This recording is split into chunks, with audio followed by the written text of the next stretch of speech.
Hello, welcome to Gardener's World. I'm thinning these turnips. I sowed them a couple of weeks ago and they've come up very quickly, you can see. But you can also see that there are far too many seedlings here. In other words, I've sown too thickly.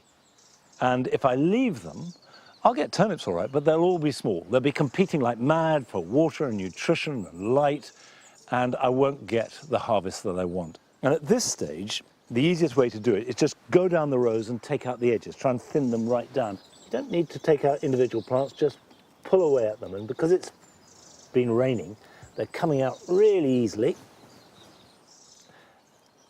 What I'm looking for, eventually, is to thin them so they're about 2 or 3 inches apart, which is dramatically thinner than they are now. But you do it in stages. So a thin down to one line now, and then in a couple of weeks' time, I'll reduce those down to 1 inch apart, and then maybe a week or so after that, ideally 2 or even 3 inches apart. And if you do that, you're going to get nice, healthy plants, and that will give us a harvest from about the middle of October, and hopefully will last right through the winter months. Now, coming up on today's programme, we catch up with Nick as he shares what he's achieved in his brand new garden. When I moved here just over a year ago, the garden was a blank canvas. But after months of hard work, I have finally managed to transform this space into what I hope will be my forever garden. We meet a gardener in London who grows a wide variety of vegetables. This is a white aubergine. I've not actually grown this variety before. This plant is looking really lush. It's grown really well so far, and it's now starting to flower and produce fruit. Francis meets a gardener pioneering a new way of growing fruit and vegetables together on his experimental plot in Devon. We have 2 inspirations which kind of dictates the way we grow. One is Japanese natural farming, which is the idea of building a complete ecosystem around your vegetables. But we also use a lot of agroforestry, which is the use of forest or trees in farming. And I shall begin this year's bulb planting with some daffodils in the spring garden.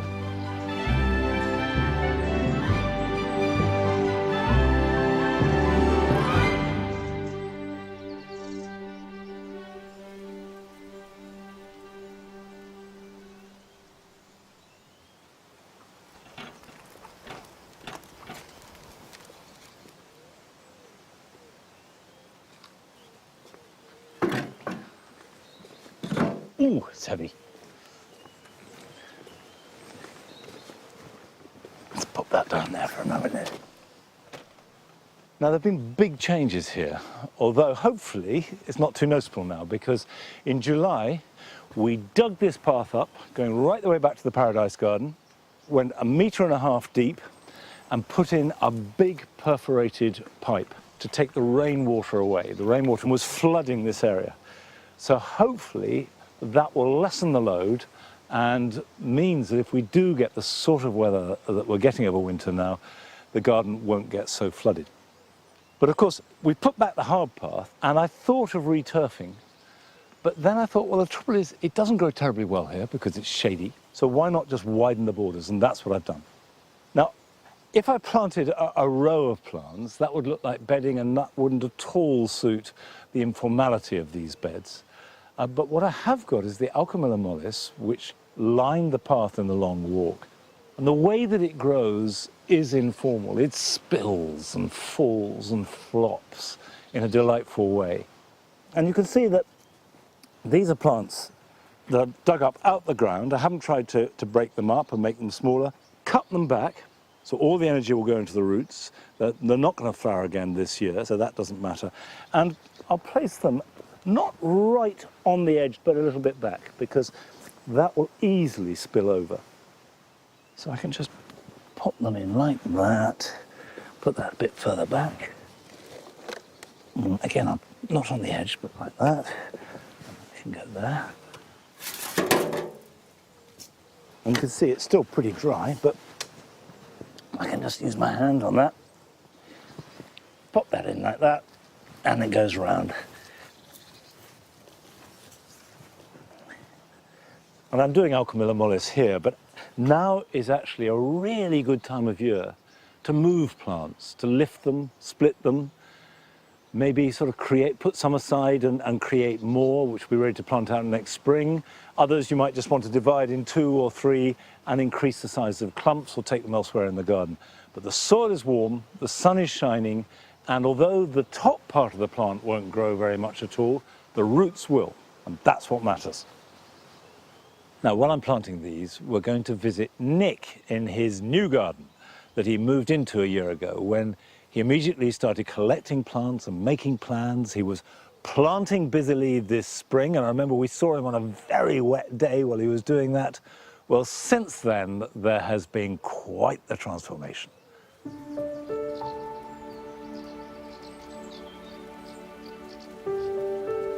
After a pretty wet first half of the year, we've been enjoying a hot spell of late, and I've seized the chance to spend as much time as I can in my new garden.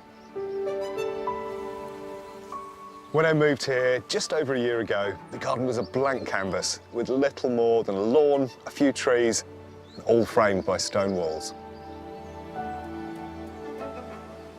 But after months of hard work, I have finally managed to transform this space into what I hope will be my forever garden. And I have to say, I'm fairly pleased with the way it's starting to look.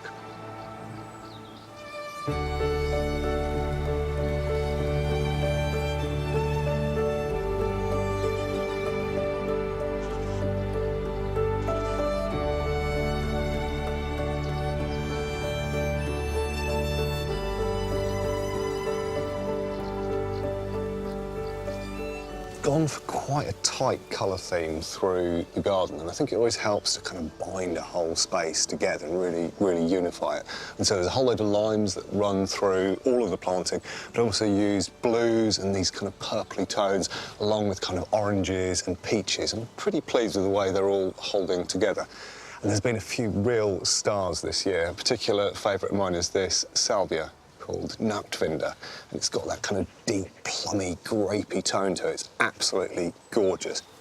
Now, I've gone for really dense planting here. I can't help myself, I always do. But that does take a little bit of work to stop the plants kind of consuming and wiping each other out. So there's all sorts of different techniques that I use for that.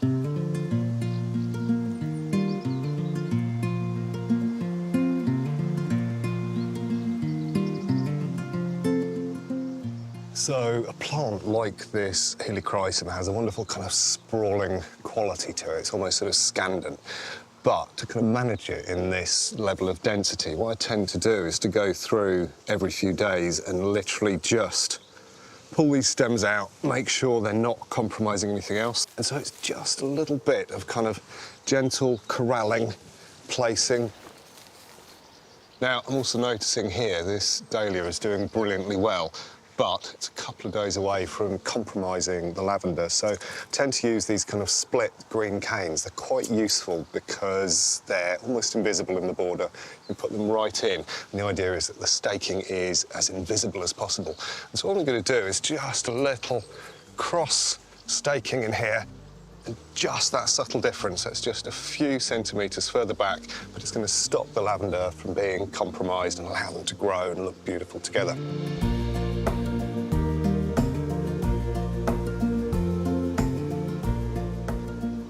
One of the other things I like to do to keep the garden looking really fulsome at this time of year is to have a few sneaky slot-in plants.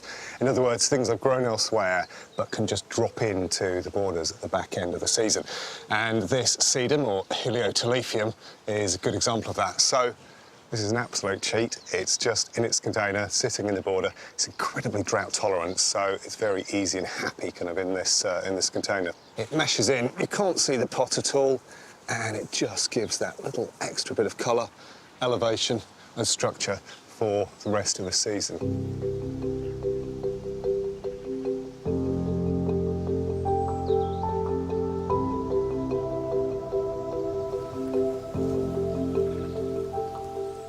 Of course, plants are at their most thirsty in the middle of summer. Groundwater or tap water tends to be quite alkaline, tends to be quite limey.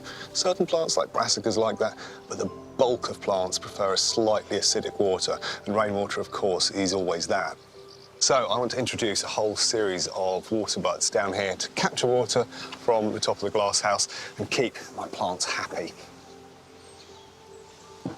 Now, what I've specifically gone for here is to allow a really good hangover, and that's absolutely key because of course you're going to want to be extracting water from your water butts and you want to easily be able to get a watering can underneath. Now, most water butts come with a couple of different converter kits with them. So often the downpipe on a house, you can get a converter that will take that into the drain pipe. And then for this particular one, I've got a converter which is just slotted in here at the moment, which takes directly from the glass house gutter. Now, the other two key components are the blocker for the far end of the gutter, and then this, which basically slots into the end here, and it's what the pipe will run into. And so just need to get the pipe up to the right length. Of course, it needs to sit higher than the outlet just here. And so I'm just going to use a pair of secateurs to cut this down to what I think is going to be about the right height. I think if we go in there, that's going to do the trick. And then this tube can come up into and connect to the converter. All of these converter systems are slightly different, but this one just works by clipping onto the frame of the glass house. It's as simple as that. And now comes the really hardcore technical bit of this process. What you've got to do is take this pipe, shove it onto there. Job done.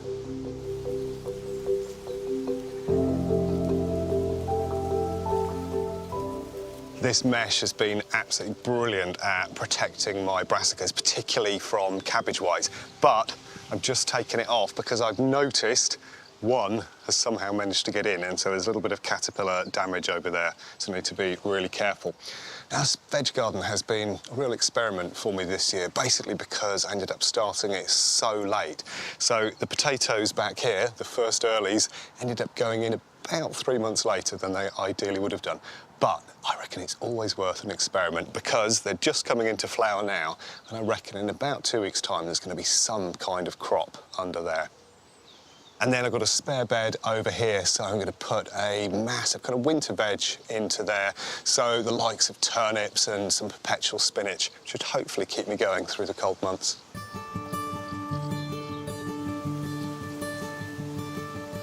Now, I couldn't let you go without showing you this. It's got to be one of the most dramatic plants in the garden at the moment. It's called Brugmansia suaveolens, or angel's trumpet. And isn't it spectacular? This is about 2 foot high at the start of the season. It's put on absolutely masses of growth, continually flowers all the way through summer and into autumn. But to support that, you need to give it an awful lot of feed. It's an incredibly greedy plant. So I use a general purpose garden feed, but instead of watering or feeding it every 2 weeks, I feed it every week, and I double that dose every week as well, and it still burns through all that feed. Now, it has incredible night scent, and that's one of the key reasons for growing it, but it does come with a warning. It's extraordinarily poisonous. Both eating it or even touching it, even smelling it too much can end up giving you a headache. But other than that, I think it's the absolute dream plant. It needs a bit of protection over winter, but otherwise it'll give you this dramatic spectacle right in the heart of the garden.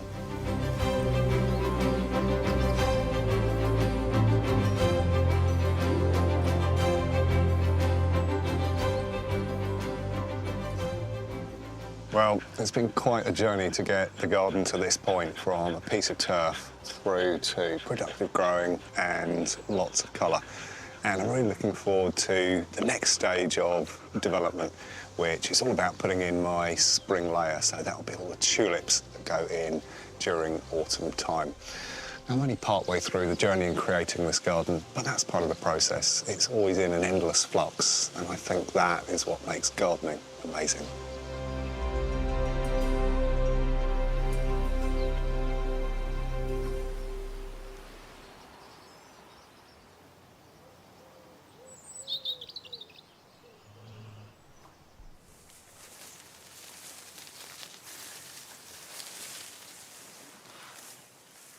Nick's garden's looking absolutely beautiful, wonderful. And that tip about placing plants in their pots in the border is an old one, but it's a good one. I don't do it enough here, particularly at this time of year when things are fading away a little bit. It just adds that extra volume and colour and zing and works beautifully. Now here in the cottage garden, the plant that's added as much as anything else this year are the cosmos. They've been better than ever. The great thing about cosmos is that there is a wide range of varieties which bring different elements to the garden. So you have Cosmos Purity, for example. As the name suggests, it's pure white with this yellow centre, and it's very strong growing. Will reach 6 foot easily. There's Dazzler here, which starts out a really quite dark magenta colour, but then fades in the sun to a lovely pink. And on the mound, I've got a much more delicate cosmos in pots called Xanthos, with primrose yellow flowers, and it only grows a couple of feet tall, but is really beautiful. If you find your cosmos is growing vigorously but not producing any or many flowers, it's probably because you're overfeeding or overwatering it. But here in the garden, this year at least, the balance seems to be just right.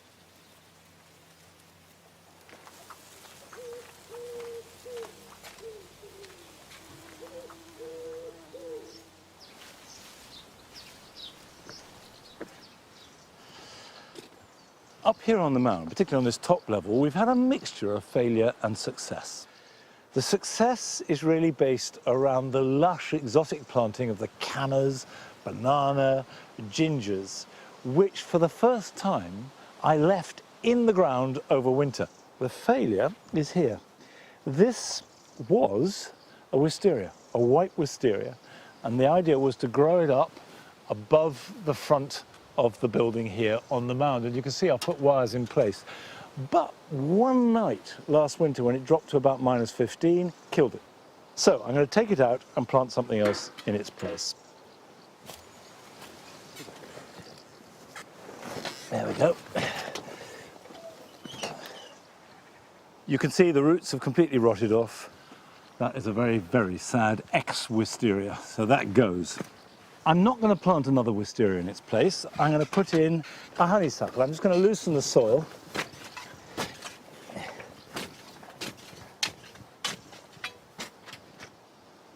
This is an evergreen honeysuckle, Lonicera halliana. And the flowers start out white and then very quickly become pale yellow.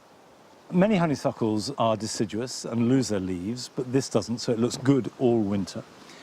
But like most honeysuckles, it's tough, much tougher than wisteria. They'll grow in almost any conditions except for bog.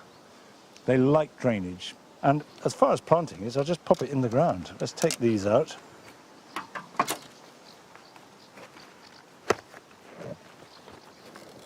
Now that can go in there like that. And then we'll just... Now, I will have to train this up to this wire at that level there. But the next thing I must do, of course, is water it in well.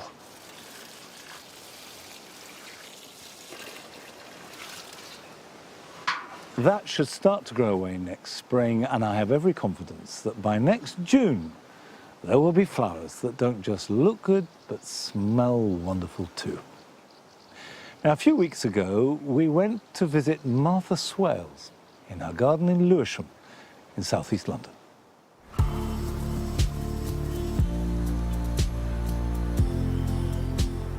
My garden is very much a city garden.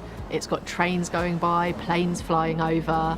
There's lots of buildings everywhere, noise, people, and then there's my garden, which is full of food and flowers and kind of a sense of abundance. And it's like my magical little haven that's very, very precious to me and I love dearly.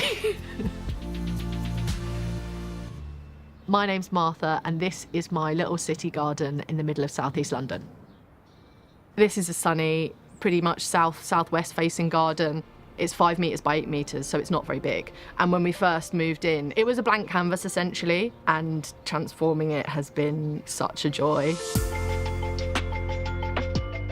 The way that I've tried to organise the garden is to still have zones. Even though the garden's really small, I've got a bit of structure which is meant to contain the very impulsive way that I garden. So there's like a bed for perennials that's got fruit trees and wild strawberries. And then I've got my veg beds, which change every season. So I always know that that's an area where I'm going to be replanting things often. When you go into a supermarket, I think it's really easy to forget that the produce comes from plants. And I think what I really like to do is to get things from the supermarket and show people that they have the potential to live again as a new plant that you can then harvest and use. So my mint is actually not grown from a potted plant that I bought, it's grown from a packet of mint like this from the supermarket.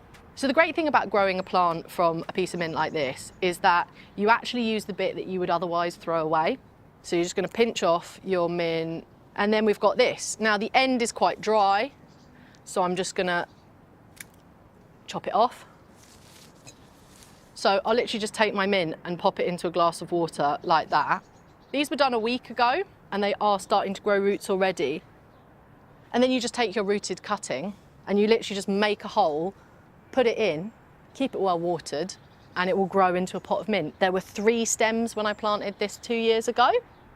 And the other great thing about mint is it's perennial. It's going to come back every year, particularly in a warm spot like this in London, that will live for many years. But on that note, never put it directly in your garden. As anyone who has ever done that will know, it will come up everywhere and you will never be able to get rid of it. So whatever you do, in a pot, absolutely essential. What's important to remember about gardening is that it's not about perfection, and it's also not about it being really complicated and really inaccessible and having to know everything. It's about starting maybe with just one simple thing and being willing to accept successes and failures. One of the things I love about growing food in my garden is growing like variety. Some things are easier, some things are more challenging, but what I want is things that are going to be a little bit unexpected in a London garden. So this is one that I really love. It's called Chilean guava, also known as strawberry myrtle, and it produces these really beautifully scented little bell-shaped flowers in the spring. At the moment, it's just got its immature berries, but they ripen into the autumn and they produce these kind of like strawberry sherbet flavoured fruit. I have never seen these berries for sale anywhere, and they taste really good. This is so low fuss. I actually just put this in a pot last year and kind of forgot about it.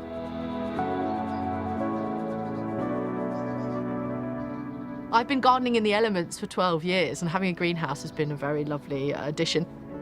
So in my greenhouse, it's very lush in here. It's like a jungle, and it's full of plants that I'm either giving a little bit more attention to or that I'm experimenting with. So this is like my little laboratory in the garden. One of my tips for growing aubergines outdoors is to grow grafted plants. The only problem with grafted aubergines is they are expensive to buy. So this year I decided to have a go at making my own. I bought seeds for tomato rootstock and seeds for an aubergine that I wanted to try out. I grew them into little seedlings and then I cut both of them in half. And what I did was I kept the root part from the tomato rootstock and the top part from the aubergine. And I literally stuck them together and put a little clip around it, and they grew into a single plant. And you can tell it's a grafted plant because if you look at the base, you can actually see the difference between the aubergine at the top and tomato rootstock at the bottom. The rootstock is much thicker, and that's part of why you want to bother grafting anything in the first place. The roots are really vigorous and they help make the plant on top grow much bigger and produce more flowers and fruit.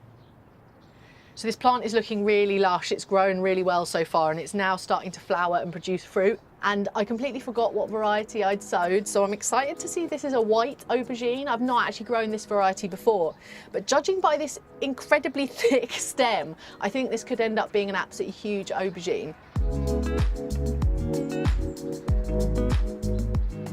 When I take something from the kitchen and I give it a second life in my garden, it becomes a really precious thing to me. There's a whole story behind it, and it's not just something I went and bought from the garden centre. It came into being because one day I just looked at something and thought, oh, why don't I give that a go? A really simple thing that you can do, even if you've only got a windowsill, let alone a garden, is grow your own garlic greens just using supermarket garlic. So that's 1 week's growth. And then these ones here, I guess, are maybe 2 or 3 weeks. If you cut them off, they tend to regrow 2 or 3 times before the garlic kind of gets a bit tired and needs to be thrown out. So what you want to do is be quite delicate when you're peeling, particularly the bottom part, because that's where the roots are going to grow from. So I'm just going to peel each individual clove, which is a little bit fiddly, but it's definitely worth it. I've tried this side by side with just leaving them with the skin on, in fact, the bulb whole, and it took like 2 or 3 weeks for them to sprout. It just seems to take a lot longer for the greens to start coming out. All I'm then going to do is take my clove of garlic and put it with the pointy side facing up. The roots are going to grow from the bottom here, and just put them in a dish. If you're using lots of cloves, then you can fill a larger dish, but you kind of want to pack them in together so that they stand upright. These are quite fat cloves, so it's doing it quite nicely. And then all I'm going to do is just pour a little bit of water into the dish, like half covering the cloves. And what I will do is replace the water every day. It just keeps them nice and fresh. I just pop them on the windowsill, and within a week you've got garlic greens ready to use in your kitchen. One of the ways I like to use garlic greens is to make a garlic flatbread, which is tasty, easy, and definitely a crowd pleaser. When the garden's in full production in the summer, my favourite thing is to make a big stack of these flatbreads, make baba ganoush from my aubergines, do char-grilled courgette, and then make a big bowl of tomato salad, and then put it in the middle of a table and let everyone tuck in.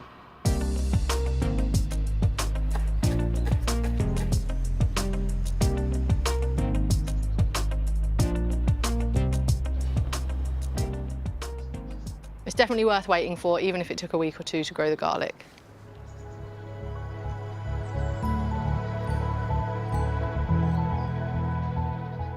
The thing I look forward to is knowing that I am always going to have this relationship with gardening, and that I am hopefully going to garden and grow many more plants in new spaces. That is going to be part of my life forever. I'm never going to stop.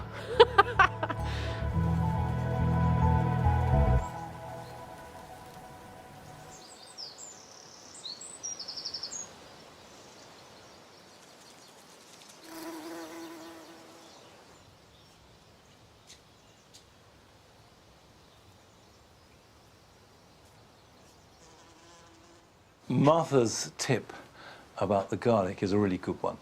And I've seen it done with spring onions too. Same idea. You cut them back, use the tops, and then cram them into a bowl or a small jar with water, and they will re-sprout and give you double value. You get more from your plant. Well, here in the wooden greenhouse with the vines, I've deliberately this year gone for less from my plant. I want less quantity and more quality. Because if you're growing a dessert grape, and this is black Hamburg, it's delicious, but it's very sweet, there's only so many grapes you can eat. In the past, we just always had too many. And to that end, about a month ago, I cut out 2/3 of the bunches of grapes. And that has meant that every bunch that survived has got more air and light around it, is ripening better, and because it's got more air, there's less fungal problems. There is another factor why they've done well this year, and that's because there are very few wasps about, or certainly yet. Now, it's a bad thing for the garden for there not to be wasps. We tend to demonize them, but they're a really important part of the ecosystem. However, the upshot is we've got good grapes, they're ripening well, and certainly I will from now on be more ruthless with my thinning and go for quality rather than quantity. Now, still to come on today's programme. We visit a beautiful arts and crafts garden in Birmingham and discover how its head gardener keeps it looking glorious all the year round. We have about 20 to 25 regular garden volunteers every week, and it's those guys that dramatically increase the scope of our ambition, because if you took 25 pairs of hands out of this garden tomorrow, it would really inhibit us, limit what we're able to achieve. And Francis meets Josh Sparks, who's growing fruit and vegetables on his 15-acre plot in Devon in a fascinatingly unfamiliar way. This area we're standing in is actually a food forest in its infancy. Right. Loganberries, hawthorns, vines, all growing up each other. Because we're growing vertical, we get to pick at a higher level, so we're growing more food.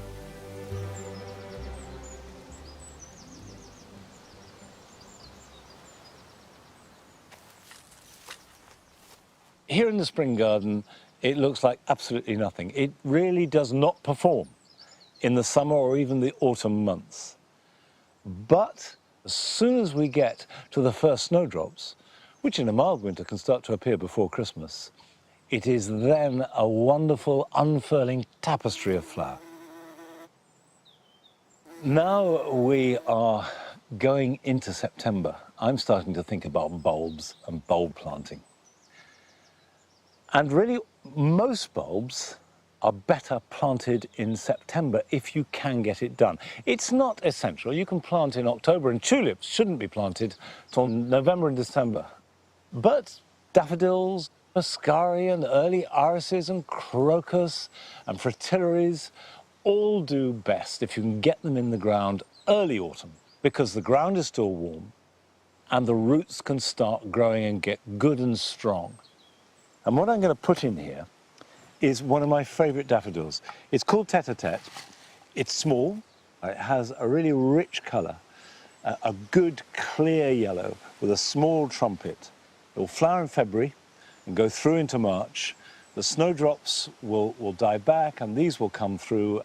There is one problem, which is that September is often the driest month of the year and the ground, particularly grass, can be as hard as iron. A good bulb planter, if you're planting any amount of bulbs, will be worth its weight in gold and will last for years and years. Because the important thing with bulbs is you do need to plant them at the right depth. And to get the best result, that needs to be at least twice the depth of the bulb. So that can go into there, like that. There we are. That's a goodie. That can go on there.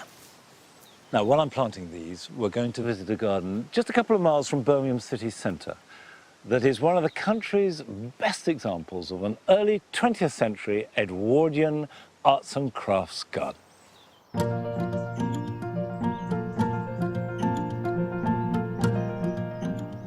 The first thing I do when I get here in the morning is make the strongest cup of coffee possible. And then I usually have a walk out into the garden. That's really quite an important moment for me because that just gives me time just to pause and take a breath.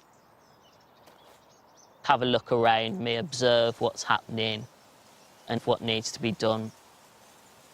I'm Dan Cartwright, I'm head gardener at Winterbourne House and Garden. We're a 7-acre arts and crafts garden less than 2 miles from Birmingham city centre. The walled garden is one of our best surviving original pieces of Edwardian landscape. So the soft landscape would have been completely different back in 1904 when the house and garden were first created. But the hard landscape, so the dipping pool at the centre where we're standing now, the architecture of the house, all would have been here. I absolutely love this area of the garden for that reason. Where else can you go in Birmingham where you can be transported back in time like this? The planting in the walled garden is really a riot of colour. It's a mix of ornamental, summer flowering, herbaceous perennials. At the moment, you can see we've got a wonderful array of giant leucanthemum, some lovely Japanese anemones, and lots of very fluffy pink eupatorium. What I really like is the scale. I love the fact that the planting is so voluminous and so tall, and every which way you turn, there's flowering plant material all around your ears. My grandfather was a champion vegetable grower, and that was the thing that first got me into growing plants, was growing vegetables for the local show. And I think it was that competitive element that really got me going as a child. When I was sort of 16, thinking about leaving school, there was absolutely no question about what I wanted to do. I knew I was going to be a professional gardener, and that's what I went on to do. I joined Winterbourne as a trainee, and I was able to step up and hang on for dear life, and I'm still here nearly 20 years later.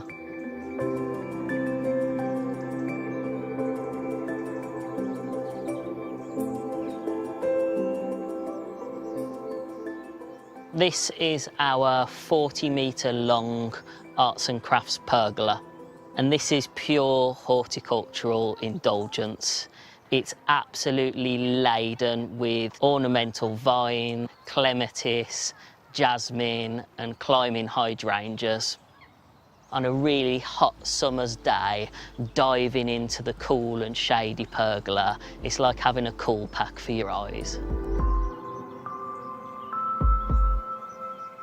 We're a team of 8. That includes 2 horticultural trainees.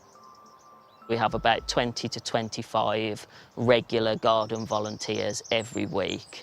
And it's those guys that dramatically increase the scope of our ambition. Because if you took 25 pairs of hands out of this garden tomorrow, it would really inhibit us, limit what we're able to achieve. We're really passionate about bigging them up and bigging up the power of volunteering in your local community or your favourite garden, wherever it might be. It really, really makes a difference. My vision is really to continue creating a garden that has a sense of fun, that is imaginative, and that feels accessible. So if somebody comes here and they think, do you know what, I could have a little bit of that, I'm going to have a go at home, that's my job done then. Potted displays like this one here are really important to us. So we've got lots of agaves, we've got some sansevierias, we've got some echiverias, and we've got some aloe here. All of these you might be growing as houseplants at home in the summer. Get them outside, create a pot display like this. It's a really great way to create the illusion of change within your garden without actually having to do an awful lot.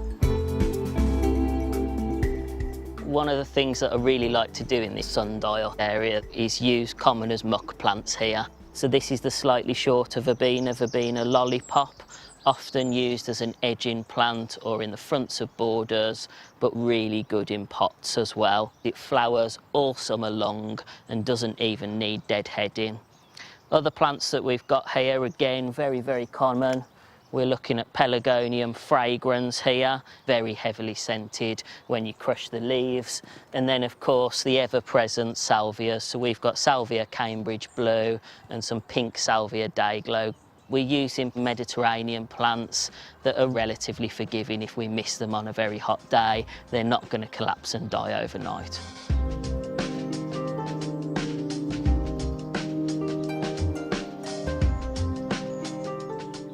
As you can see here, Winterbourne is really a garden of 2 contrasts.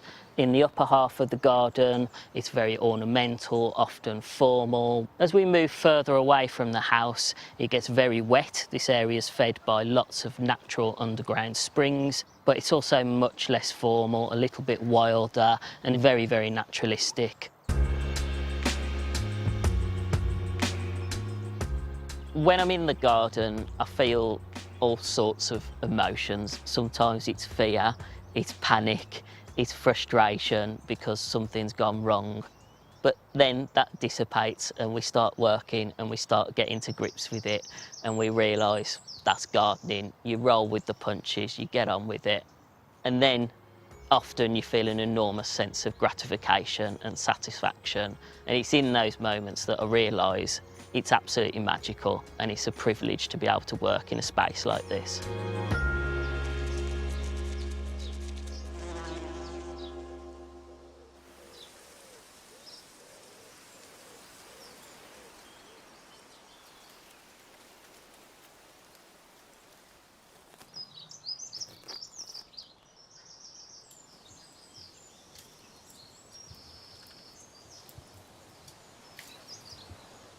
I've always really liked those Edwardian turn-of-the-century gardens designed by Lutyens and Mawson and that school of garden designers. And I love the fact that Dan, who went there as a boy practically, as a trainee, has become head gardener, and he clearly adores the place. Now, I'm afraid my raspberries this year, or at least my summer raspberries, have been a failure. They've not been very good at all. We've had hardly any fruit. The plants have grown very badly. However, the autumn raspberries are fine and are fruiting well now, and we're harvesting them. So that is a bit surprising, given that they're both grown side by side. And although I'm not certain, my guess is the reason for this is twofold. The first is we had this incredibly wet winter. And raspberries hate sitting in wet, heavy soil. And that's what we've got here. And secondly, and perhaps probably the biggest influence of the lot, is rather curious, is the damage by moles. The ground underneath here feels completely spongy. It's riddled with holes underneath, and that has disturbed the roots of the raspberries, and raspberries hate having their roots disturbed. Hopefully, they will recover. But whatever performance your raspberries have given you, summer raspberries should be pruned now. Summer fruiting raspberries grow their fruit on the previous year's growth. So you can see here a nice green shoot. That will carry next year's raspberries. Now, these are the canes that should have been smothered in fruit and weren't. So we can cut these out, take them right back, like that. And this one too.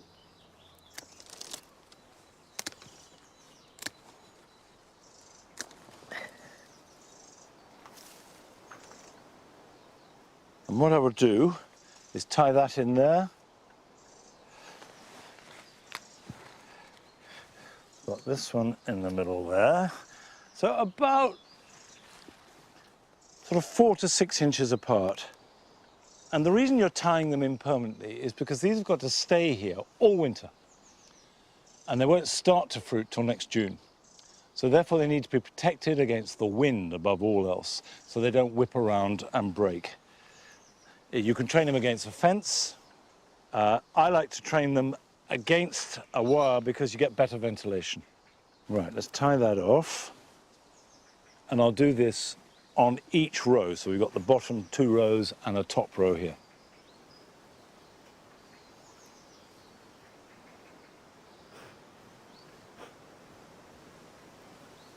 So already that's now pretty firm and isn't going to move. Now I hope that if you grow raspberries, they haven't been affected by moles, in which case you'll have plenty of new canes. So cut out the old brown ones, tie in the new green ones, and they'll be fine.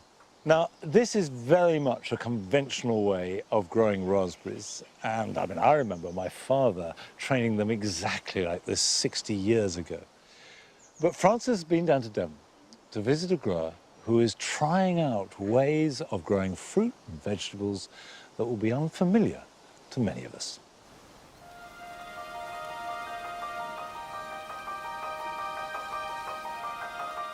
Josh Sparks is a horticultural maverick, pioneering all sorts of natural methods for sustainable food production. I've come to pick his brains about some of those methods that are most important to him and find out what makes him different from your average gardener. As a head gardener in some of the most famous gardens in the country, Josh took a risk 4 years ago by starting a unique, sustainable garden. The 15-acre site in Devon is an experimental plot, largely inspired by a stint in Japan studying natural farming and agroforestry. I know it all sounds really complicated, but I am assured that any of us could achieve this at home. And I really want to find out Josh's secret for growing such an abundance of food and creating a garden that looks this good. Hi, Josh. Hello, Francis. This place is amazing. Oh, thank you very much. It's beautiful. Tell me about it. We are an agroecological farm. We have 2 inspirations which kind of dictates the way we grow. One is Japanese natural farming, which is the idea of building a complete ecosystem around your vegetables. But we also use a lot of agroforestry, which is the use of forest or trees in farming. So we're quite wild, we're quite weedy, you know, we're quite like rough in spots. You sound apologetic there, but do you know what? This is absolutely glorious. Yeah, this is amazing. I mean, this really, not so much food, it's more of a playground because we had an opportunity. So down the road, they demolished a power station. And so we had the opportunity to buy 380 tons of rubble from them at a really good price. And we could recycle that material to build a really beautiful garden. Right. And we wanted to make sure the plants we put in, we were trying to minimise our plastic use, so pots and labels especially. So 90% of this went in as a bare root. Okay. Really good example is this salvia verticillata purple rain. That went in as a bare root in winter, and it's already a massive plant ready to go. How many bare roots would that be? That's like one bare root. That's one tiny little bit of root that went in. The rubble's designed then to be a self-seeding garden, so all the bare roots we put in, they'll just multiply and multiply each year. And the gaps and opportunities are important because we get carpenter bees and different solitary bees living in the bare areas. We get snakes sunbathing on the hills, we get beetles everywhere, but then all those open spots, all the self-seeders can basically make their own mosaic, and we'll just edit it as growers as we go along the year. And there's still actually a lot of edibles in here. We have horseradish, which has just found its way in. We have chamomile, which we use for teas. The anophora flowers we use as edible flowers, poppy seeds, and then we have the ornamentals mixed into that as well. So we can still use it for edible elements as well. Josh grows all sorts of weird and wonderful produce for the local pub, shop and bakery, but not just in the ornamental garden. This area is where the lion's share of his produce is grown. Okay, so this is what I can see as more of a traditionally shaped bed containing lots of veg. So this is where we grow our vegetables. This is our attempt at natural gardening and growing. So one of the key principles, and this is really what I learned in places like Japan, is polyculture. And so polyculture is the growing of multiple families, in this case vegetable families, in one bed. By allowing weeds into that system, you're increasing the polyculture by another 5 or 10. It's defined by trying to create an ecosystem with your food, trying to have all of the pests and the predators in one spot. Because we have so much habitat, things like our ground beetles have spaces to hide and hunt. Right. And the beetles live in the agroforestry where we grow our trees and nuts and berries, and they'll come out and eat the slugs at night, and they'll keep our slug population down. So talk to me about the beds, because I can see here we've got rocket, we've got lettuce, we've got strawberries, and nasturtiums, and even a fruit tree. Yeah. So why have you chosen to mix it all up in this way? So we're 1.5 acres in here. We are somewhat big, but we're still quite small for what our commitment is. And so for small spaces especially, it's really important we grow more vertical. Right. So rather than just trying to get everything on the ground level, actually go up. So this is part of your agroforestry as well? So this is part of the agroforestry. So this area we're standing in is actually a food forest in its infancy. Right. And so here we have an apple tree, and then we have a nasturtium that will eventually go up the apple tree, loganberries, hawthorns, vines, all growing up each other. Because we're growing vertical, we get to pick at a higher level. So we're growing more food. Partly what these sunflowers are also doing as well, adding a bit of a young vertical layer. So we're growing French beans up the sunflowers pollinate. We are actually using the young sunflower heads as a globe artichoke substitute. Right. So they do have an edible element to them. And then underneath it, we have our summer squashes growing up, and they can use the sunflowers to grow up as well. Okay. It's also important because soil fertility, we don't compost here, so we don't use any compost, we don't irrigate. And what the root system's diversity does, it creates soil fertility because we've got deep roots and lateral roots and shallow roots, and that's building diversity.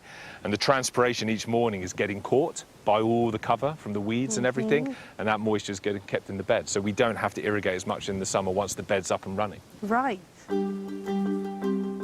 This lack of compost is intriguing me. Josh is going to show me his sustainable alternative. Although we don't compost in the traditional sense, what we do is a form of fermentation compost called bokashi. Bokashi is, again, a Japanese form of fermented composting. We take food waste that we otherwise couldn't put in a compost heap, like bread, cheese, a little bit of meat here and there, and we can ferment that and then use that to feed our soils. So show me how you make it. Yeah, so it's really easy. So anyone can make one at home. So all you really need is 2 buckets, Yep. any size that fits your kitchen and your quantities. With a lid. With a lid, you need a sealable lid to keep the oxygen out. Right. And all you have to do is put holes in the bottom to let the liquid fall out. So our food waste will go into this bucket, and the second bucket is simply there to trap that liquid. Right. That liquid can then be diluted and be used as a plant fertiliser on house plants or vegetables. It's really strong. And all you need to be able to do is harvest that out, and it's that simple. To the food waste, Josh adds used coffee grounds that have been soaked in lactic acid bacteria, or LAB. We can make this ourselves from rice or oats soaked in water. We leave it for a couple of days until it smells quite sweet. Once we get that lovely sugary smell, we take the grain out, we add equal parts milk, we wait for it to turn into a curd, like here. We take the curd out, and that's our LAB as a liquid. We then squish it down, we seal it up, and then that ferments. And how long will that take before it's ready? It takes about 2 months, and then you can use it in the garden. So what's the advantage of using bokashi over traditional compost? Bokashi, I think, its role to play is it gives everyone the opportunity to recycle food waste. And so it can stop our landfill usage, especially, massively. But there's also benefits in it in the fact that composting does produce a nasty greenhouse gas. And we lose about 60% en masse to the atmosphere when we compost. Bokashi, on the other hand, actually retains 99% of its total weight that it goes in as. So we only lose about 1%. And whether you live in an apartment, a flat, a small house, or have a small garden or a huge garden, you can bokashi and use it in any way. Wow. Sold. It clearly works. Josh has an eye-watering abundance of food growing here, and is aesthetically pleasing. It's very beautiful for a veg garden, isn't it? When you look out across it, you could be in a meadow almost, or a flower garden. Yeah, and that's one of the most important lessons I learned in Japan, really, was actually do beauty in everything you have and everything you do. And we're so good at separating our vegetable gardens from our ornamental gardens, when actually we can make them both just as pretty as each other, or if not mingle them both together. And, you know, we've talked a lot about beetles and slugs and snakes and habitat and ecosystems, something which I think is really important. We're part of that ecosystem just as much as they are. So to have a space that feels really beautiful and nice as you pick your vegetables is really good for us as well, and good for our happiness and well-being. Yeah, totally. That's so true.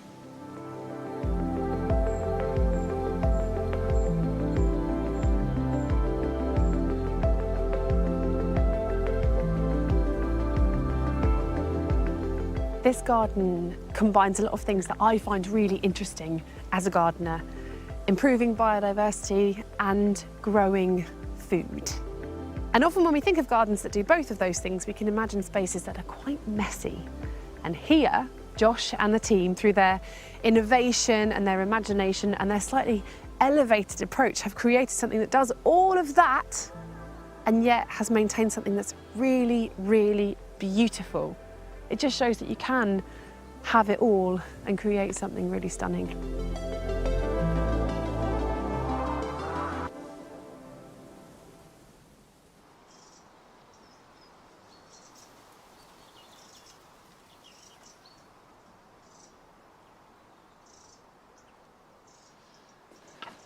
I think the idea of polyculture is fascinating and challenging.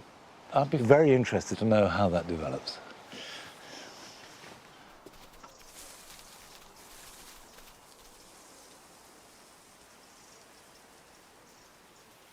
Now, Longmeadow is subject to all the horticultural problems that any garden might have. We have our fair share of pests, disease, and weeds. And there's one weed that we have here in the grass borders that is particularly bad, and we've had it for about 20 years and I've never been able to get rid of it, and that is bindweed. You can see this is the flower here, and the leaves, as the name suggests, come off these long tendrils that bind around host plants. They do no harm to the host plant, although they perhaps smother them to a certain extent, and they can even look quite attractive.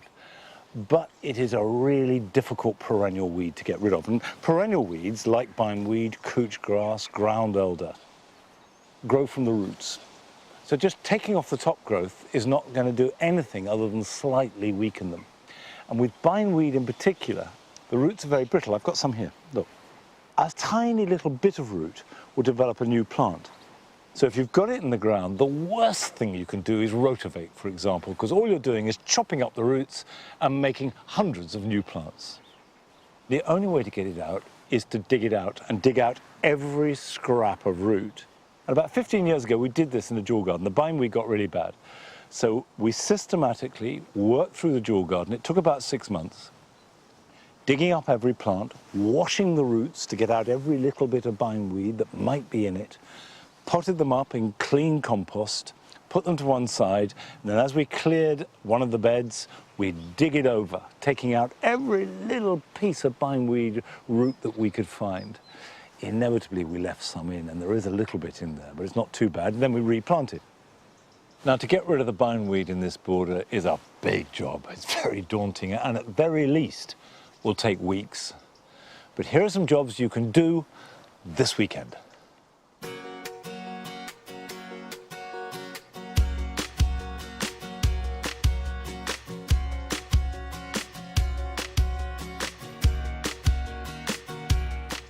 Rhododendrons, azaleas and camellias are forming next spring's flower buds now.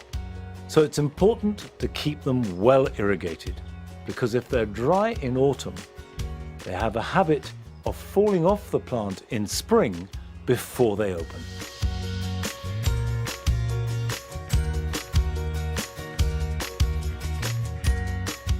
Now is a very good time to take cuttings from herbs, such as the sage that I'm choosing now.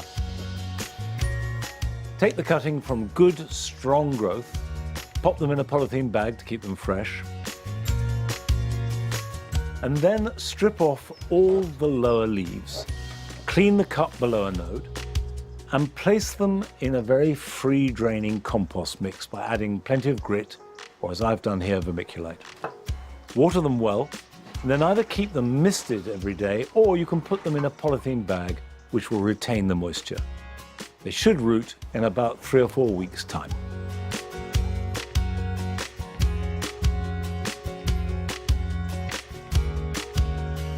If you grow chilies, it's important to harvest the fruits when they're perfectly ripe and not leave them on the plant. Not only will they taste better, but also fruit that are left on the plant inhibit the production of flowers. And this means that you'll get less fruits appearing in the coming weeks and months.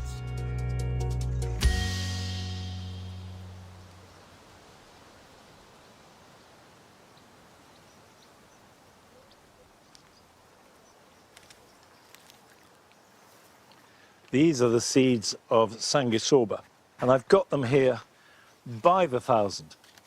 In July and early August, they have wonderful, sort of rich, plum-coloured flower heads that work perfectly here in the Paradise Garden. And there's always that debate at this time of year. Do you leave plants with their seed heads and with their dried stems as part of the evolving palette of autumn, and obviously providing really good material for birds and insects in winter? Or do you cut them back and cut out the dead material in order to maintain the vibrancy and colour of what remains of summer? Well, obviously, it's a question of making a decision plant by plant. On balance, I'm all for taking out dead leaves and dead foliage, but leaving seed heads. But obviously, also, gather seed wherever possible. Well, that's it for today, and I shall be away next week. But Adam and Arit will be at East Ruston Old Vicarage Garden in Norfolk. So join them at 8 o'clock next Friday, and I'll see you back here at Longmeadow in a couple of weeks' time. So until then, bye-bye.